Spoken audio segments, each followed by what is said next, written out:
তাকবীর পাঠ করতে পারি। এরপরে জিলহজের আরেকটি গুরুত্বপূর্ণ আমল হচ্ছে আরাফার ময়দানের সাওম।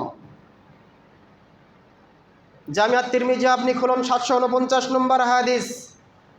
আন আবি কাতাদা রাদিয়াল্লাহু আনহু قال আবি কাতাদা রাদিয়াল্লাহু আনহু বলেন রাসূল সাল্লাল্লাহু আলাইহি ওয়াসাল্লাম বলেছেন, সিয়ামু ইয়াউমি আরাফা ইন্নী আহতাসিবু আলা আল্লাহি আন ইউকাফিরা আস-সানাতা আল্লাতী ক্বাবলাহু ওয়াল্লাতী বা'দাহু। আল্লাহ রাসূল বলতেছেন, আরাফার দিনের সাওম সম্পর্কে আমি আশা করি আল্লাহ তাআলা এই সাওমের মাধ্যমে আমাদের পূর্বের এক এবং পরের এক এই 2 বছরের পাপ সমূহকে কাফফারা করে দিবেন। সুবহানাল্লাহ, কত গুরুত্বপূর্ণ একটি দিন সাওম পালন যদি আমরা করতে পারি আরাফার দিন, তাহলে পূর্বের 1 বছর এবং পরের 1 বছরের 2 বছরের সগীরা পাপ আল্লাহ তাআলা ক্ষমা করে দিবেন।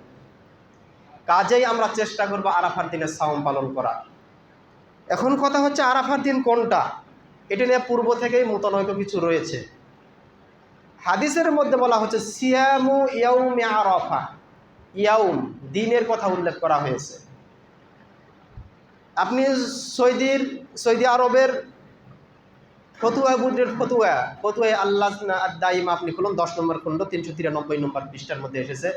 শেখ বিন বাজ রাহিমাহুল্লাহ তিনি বলতেছেন, সিয়ামু ইয়াউমে আরাফা, আরাফার দিন হলো ওই দিন যেই দিন হাজিগণ আরাফার ময়দানে অবস্থান করে।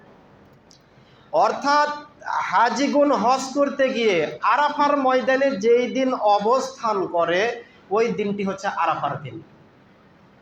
ওই দিন সম্পর্কে যদি আমরা জানতে পারি যে আজকের দিনে আরাফার ময়দানে হাজিগণ অবস্থান করেছেন, তাহলে ওই দিনে আমাদের সাওম পালন করতে হবে। এটি শেখ উসাইমিনের ফতুয়া। এরপর শেখ সুলাইমান আদ-দাউসির ফতুয়া, শেখ বিন বাজ রাহিমাহুল্লাহর ফতুয়া। তাদের ফতুয়া হলো যেই দিন আরাফার ময়দানে হাজিগণ অবস্থান করবে সেই দিন মুসলমানেরা আরাফার সাওম পালন করবে। এখানে তারিখের কথা উল্লেখ নেই, সিয়ামু ইয়াউমে আরাফা দিনের কথা উল্লেখ রয়েছে। কাজেই সৌদিতে 9 তারিখ, বাংলাদেশে 8 তারিখ হোক 7 তারিখ হোক, আপনার আমেরিকাতে আরও 1 তারিখ কম হতে পারে, ওই দিকে লক্ষ্য দেওয়ার কোনো বিষয় এখানে নেই, যেহেতু তারিখের সঙ্গে সম্পৃক্ত নয়। আর আমরা সাওম পালন করি, ঈদ করি, এগুলো তারিখের সঙ্গে, চন্দ্রের সঙ্গে সম্পর্কিত।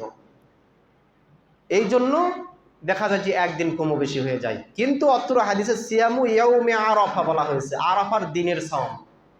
কাজেই আমরা যদি আরাফার সাওম পালন করতে চাই, তাহলে যেই দিন সৌদি আরবে হাজিগণ আরাফার ময়দানে অবস্থান করবেন সেদিন আমাদের সাওম পালন করতে হবে। অর্থাৎ আজ রাতেই সাহারি খেয়ে আমাদের সাওম রাখতে হবে।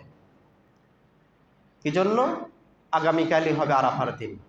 কাজেই আগামীকাল আমাদের সাওম পালন করতে হবে। এখানে ছিটাফোটা 2-1 মুহাদ্দিসিন কেরাম একটু মতনৈক্য পেশ করেছেন যে না, এটি পরের দিনও হতে পারে।